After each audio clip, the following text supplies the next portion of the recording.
تصوری که رنگ حقیقت را می‌گیرد. از جوانه این میوه بیرون می‌آید. از میان دود ملت با شکوهی سر بلند می‌کند. ملت ما مجموعه مردمی است که عاشقانه به این سرزمین دل بستند.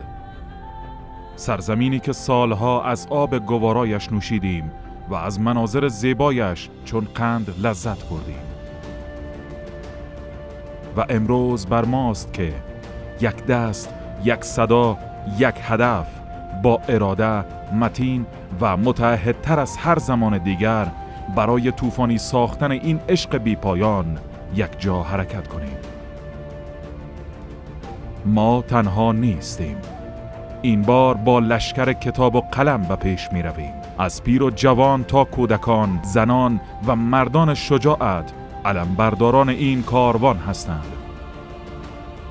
و ما تنها نیستیم و تو تنها نیستی. سرزمین عشق، سنگ و خشتت را روی هم می گذاریم و وجب وجب خاکت را آباد می سازیم. با استقامت همین سنگ های صبور و پختگی خشت ها کنار هم می ایستیم و آینده های دور را با امید در آسمان آبیت آبی تر می سازیم. عشق من،